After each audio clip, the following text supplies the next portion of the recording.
And that's how you make an epic intro to the Unframe of Mind show. With a gay vapor. Hey. Welcome back to yet another episode of the Unframe of Mind show. I'm Daniel. I'm Lee. Hey, Lee. My name's Lee, not Haley. Haley? No, it's Lee. Lee. Yes. He's Lee. Not he's Lee?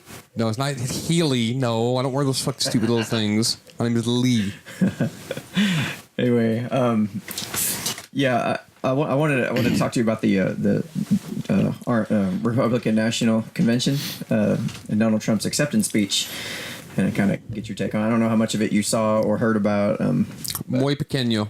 Okay, that's fine. I'll kind of get you up to speed a little bit. I know I seen a lot of it. Unfortunately, I work really early in the morning, so it was hard to stay up late and watch it, but I did kind of follow along with a lot of what was going on. And there's a few key points that I wanted to hit on, and well, I can certainly give you my opinion on them, because my opinions are based in fact. No, not all the time. That's true. That's true. That's why they're opinions. It's true too. You're saying a lot of truth today, brother. A lot of truth. That truth. Yeah. So, get tattooed across my forehead. In my opinion, I stayed up late and too late actually. That's not an opinion. That's a fact. Watching that is a fact.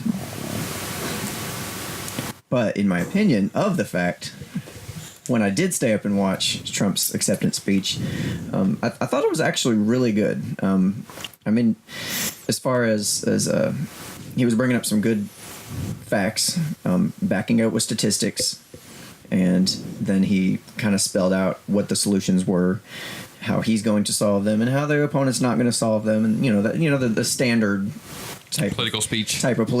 It was relatively standard in as far as the outline of the speech.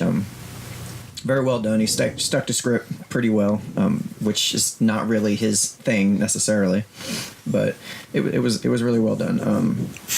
He did mention a number of things about how he does want to help the black community and the LGBT SXWQ community, and you just completely got away from all the beginning letters of the alphabet and went straight to the end. Yeah, I just throw letters like fucking pepper over. Being discriminatory against the letters in the front of the alphabet. I know. So maybe there's a G in there, a string of G's.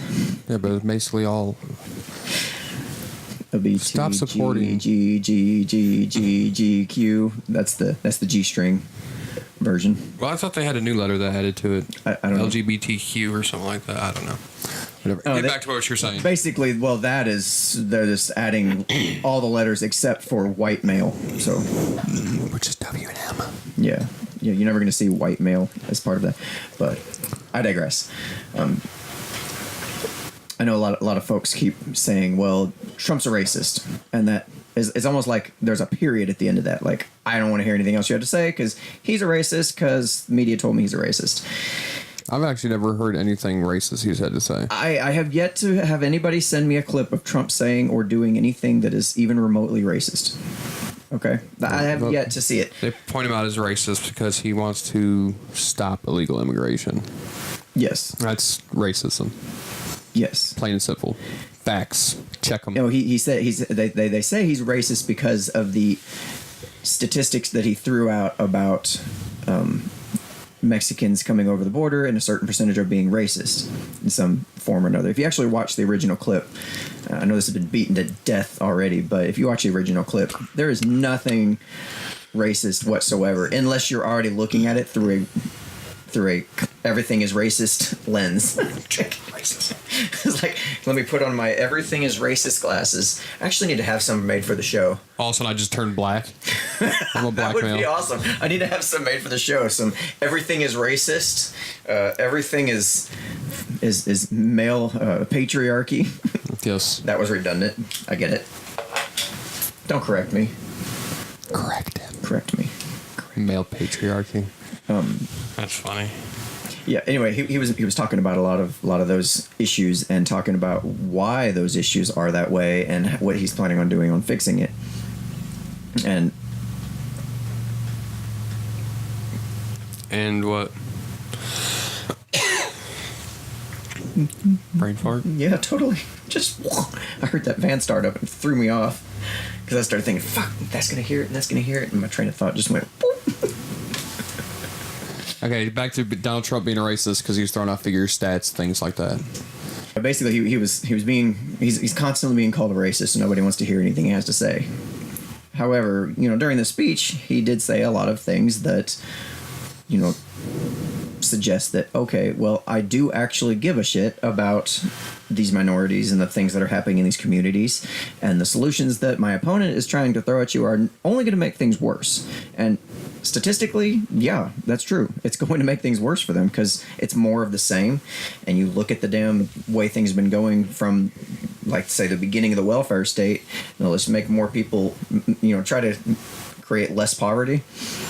You actually look at the trends on that. Creating more poverty. There is more poverty. And you look at any government program for that matter, the longer it goes on, the worse the issue gets of their originally intended goal. Well, that's sort of like Social Security too. When they first started, it was, you retired at 64, 65. The average life expectancy was only 68. So you pay into it your whole life. They're like, oh, cool, man, we only got to pay these guys for 3 years, and they're gone, they're dead. Well, now people are living at 80, 90 years old, and they're like, shit, now we have to pay these people for fucking 20-something years. Yeah, and you got a number of people that, the balance between who's paying in versus who's taking from is shifting too. I will have to say this, though. Yeah. It's not just the government's fault for Social Security.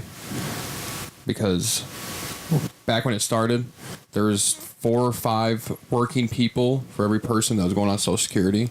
Well, now it's only 2 working people for everybody that's going on Social Security because all the baby boomers are retiring now. Right. So, I mean, it's you can't point the blame at just government. And why is there so many baby boomers? Because people don't want to use fucking condoms. No. No. Because people were trying to procreate after the war and rebuild the population. And the war was the government's fault.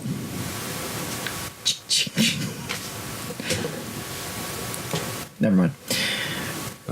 Back to the speech. You got me on that one. Okay. Back to the speech. I was trying to have a rebuttal, but I just couldn't come up with nothing. Yeah, there. Shut. Yeah, come on. Anyway, there was a particular point he made in the speech, which I thought I had heard him say, and I was like, I actually legitimately was sitting there going, huh, I did not know that. That's very interesting. I would like to know what you did not know. That was very interesting. Yeah, what he was talking about was apparently one of the things he wants to repeal from the amendments is the fact that churches are not allowed to speak of politics from the pulpit. If he can make that happen, and I knew for 100% certainty, I would vote for him just for that. Just for that. And I'm not that much of a dumbass, no. Oh, I mean, it's just, but you seem to be in favor. Why? Yeah. I mean, if you can't, I mean, this goes back to being the 16 and 17-year-old as well. And we discussed in the voting episode. You shouldn't be taxed if you have no say. But if you're going to sit there and have a say, you need to be taxed. This is where they fuck up at. Yeah, there's a couple points that I first thought of. 'Cause what the original amendment says, I haven't looked it up, so if I'm wrong, please correct me. But what the original amendment was saying was something to the effect that if the preachers talked about politics and preached it to the Jesus wants you to be a Democrat. The church members. The congregation. The congregation, thank you. I couldn't think of the word. Fucking atheist. I know. It's a wonder how an atheist doesn't know church terms. I don't know why you need to brush up a little bit, buddy. Brush up in my church. Yeah. Church. Anyway, there was a couple things that I did notice. Sorry, let me finish the other thought. Is that if they do talk about politics, they no longer will receive their nonprofit tax status. Mm-hmm. There was a way to control free speech through the church, and I started thinking about that. Why would they put a restriction on people talking to the congregation in church? And I started thinking, well, wait a minute. Majority of churchgoers tend to be on what side of party lines? Democrats?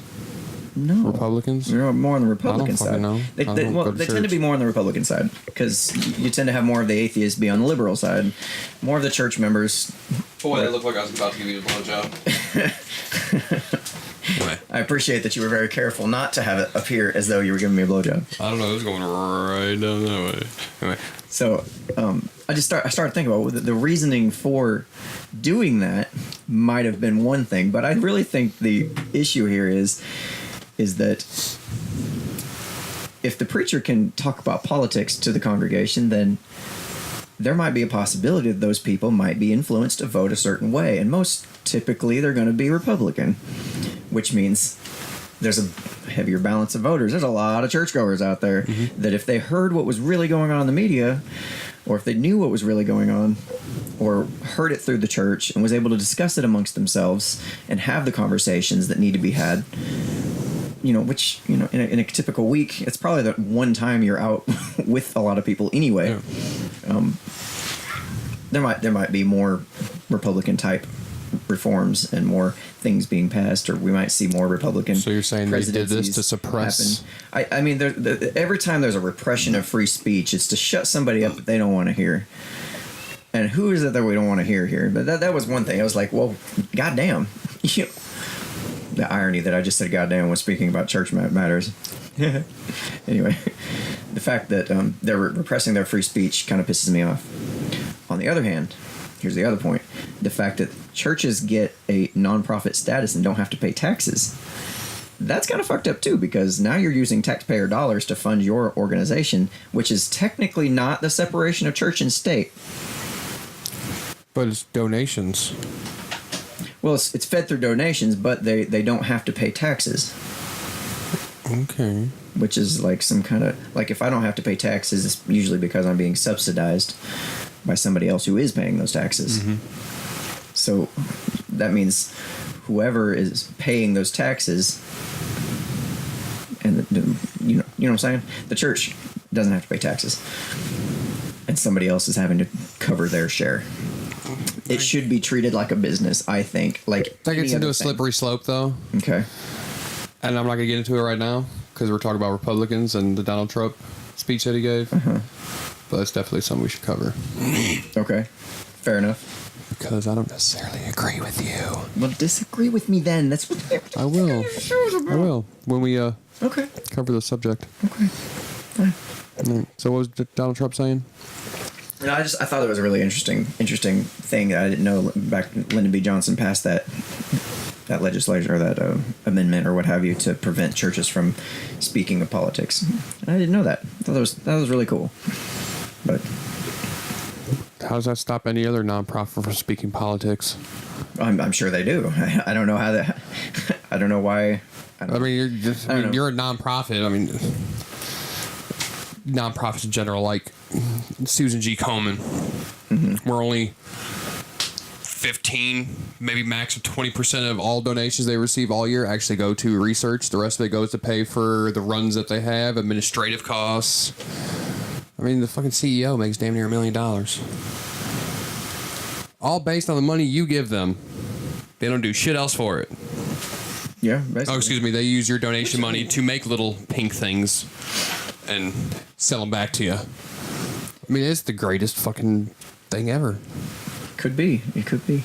Especially when it's... Donate to us. Especially when the government We're to manufacture some shit. We're to sell it back to you. Yeah. Let's do that. Anyway, back to Republicans.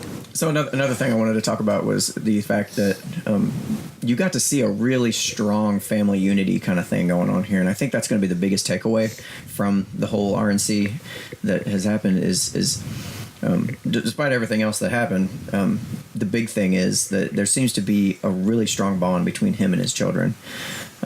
You had Donald Trump Jr. get up and give a speech, and you had Ivanka Trump get up and give a speech, and they seem like very well-rounded people. You know, they did a fantastic job on the speeches. You know, they're pretty cookie-cutter speeches, you know, but I mean, they didn't flub it up, and they got up there, they spoke confidently, they presented themselves well, and then they you know, hugged their dad, and there's real loving, you know, versus, you know, when Ted Cruz tries to reach in and hug his kid, and his kid's like, no! Don't touch me! I remember what you did! But I mean, there's definitely a lot of love and admiration going on there, and we know of. Yeah, that we know. I mean, you could say it's all staged and it's all fake, but there is some slight deviation that you can throw into that. Yeah, you could say that, but I mean, how much of that can you really fake? I don't know. If my family is about to win some good shit, I'm like, hey, I love you too. What's up? Come on in, bring it in. That comes off really corny and fake. People know fake when they see it. Have you seen who's running for the Democrats? Yes. Obviously not. It's true. I mean, I know fake when I see it. What about Donald Trump's hairpiece? Yeah, it's not. Not a good one? You know it's fake? It's not fake. You sure? Bosley from Men? He actually went one time on one of the speeches and took his hair to look, and it's real.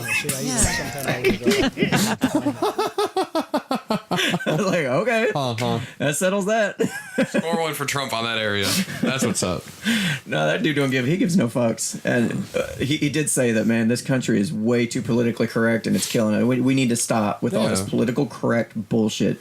That was not what he said specifically verbatim, but that is the general gist of what I got. He was very presidential in that regard, that he didn't I don't know how he's gone all these speeches and not sit there and cussed his ass off, because I would have been pissed about everything, but I guess that's why he's up there and I'm not. But however, yeah, I really hope that. So what else besides that did you take away in general from his little conference that he had?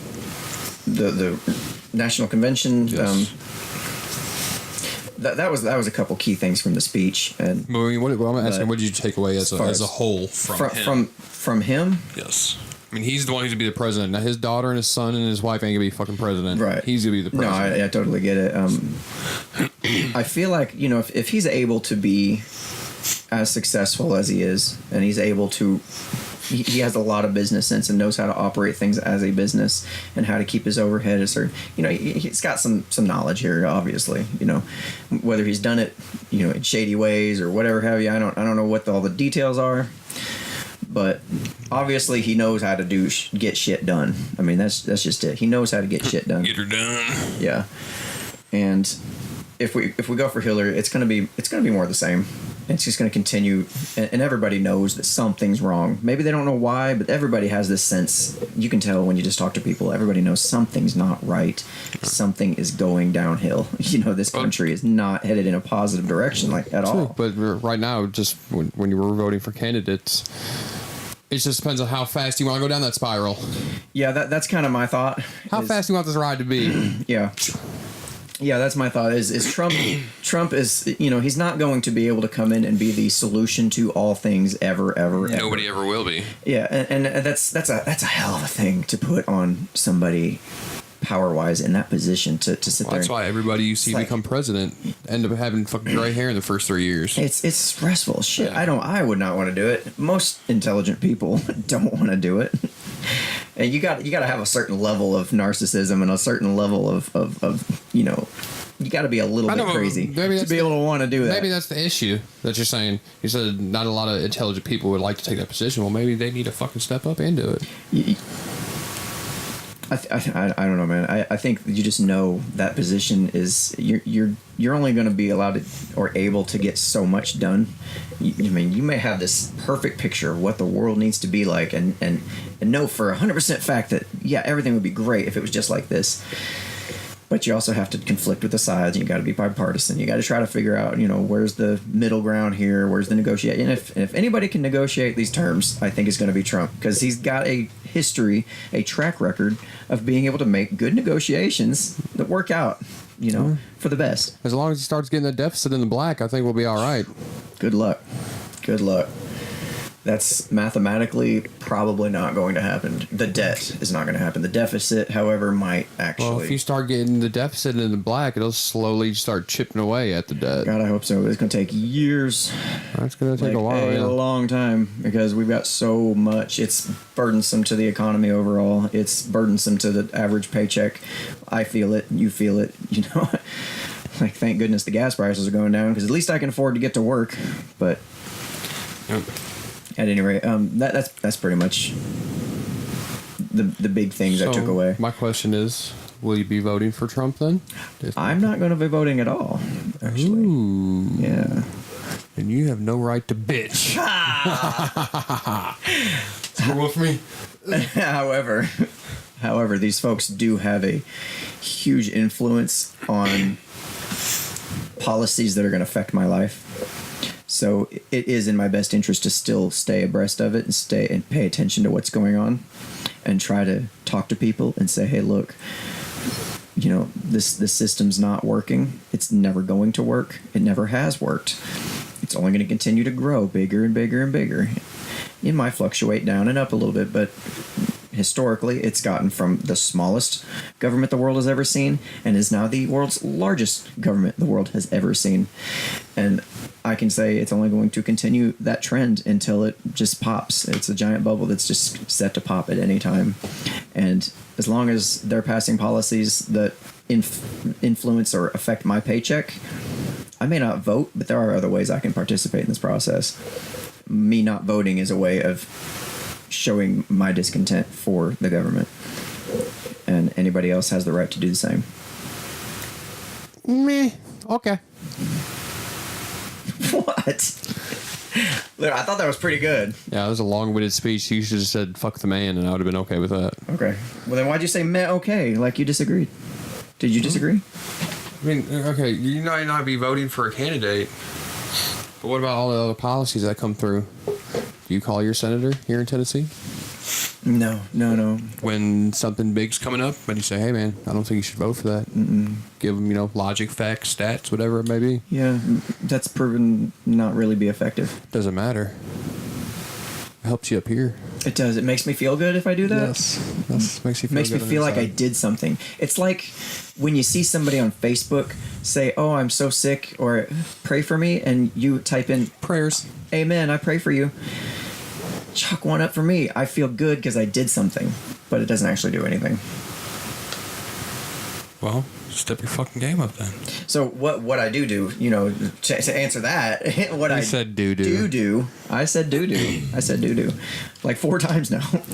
6. I'm really into it. The way I do try to help, or the way I try to influence change, is by doing this show right here. This is one way that I feel like I can make a difference in the world, and going out and actually talking to people and teaching them how to think, and more importantly, teaching my own children how to think. Because if I can set an example with my own family... Rephrase. You just shouldn't be teaching people how to think. You should be giving them a thought process so they can think for themselves. Right. That's when it comes off saying I'm teaching them how to think, you're like, okay, you need to think this way, and that's it. No, that's teaching them what to think. Like one of my biggest parenting philosophies is I don't want to teach what to think. How to think is up here. Yeah. This is the bigger umbrella on what to think, because we've been seeing that for the longest time through media. They've been programming people how to think. Like, okay, when a white cop shoots a black man, instantly racism. Yeah, that's teaching them what to think. No, it's teaching them how to think. Because eventually you teach somebody what to think so much, that's how they think. Well, right. Or they don't think at all. They just already have got their pre-programmed notions of what it's supposed to be. I think we're talking about... Give them ideas. I think we're really caught up on semantics here. Yeah, that's what I was about to say. We're just talking about semantics here. But the basic principle is I don't want to teach my kids what to think. I don't want to give them the conclusions. I want to give them the processes. Okay. Does that make more sense? That makes sense. Yes. Okay. I enjoy that. So that's what I'm dedicated to on the show, is like trying to walk through the processes of how I came to my conclusions. If my conclusions are wrong, correct me if I'm wrong. But beyond that, that's the best I can do, is just kind of try to educate people on a process of critical thinking. So we can do some more videos on that then. Yeah, definitely. I've actually got an article coming up that I'm in the process of working on, talking about the things that you need, the traits that you need to have in order to be a good critical thinker. And I'll probably plug that in to this video once that's out. I don't know, man. That's just trying to get everything done is There's so many things. So many things. So many stuff. things. So many things. So it would actually help quite a bit if you guys have a certain topic that you want to hear more about, so I can maybe pinpoint my direction that way versus just this shotgun scatter shot of everything that I'm trying to get out. Yeah, definitely let me know, and I'll try to focus more on those types of issues. Yes. Don't pull my finger. All right, so Please. you've been watching the Unfair Mind Show. Thanks for watching, and please hit the subscribe button. I'm not begging. Have we figured out which side that is? Begging. Have we figured out? We still haven't figured out what side that is. Yeah, we just don't know which it's the side. red button. Whichever side it is, it's somewhere along here, somewhere. I knew that was coming. No pun Yeah. intended. Hit that subscribe button. Ding ding ding ding. Awesome. That was weird. Ding, ding, ding, ding. Sound like I hit the lucky sevens on the damn slots machine.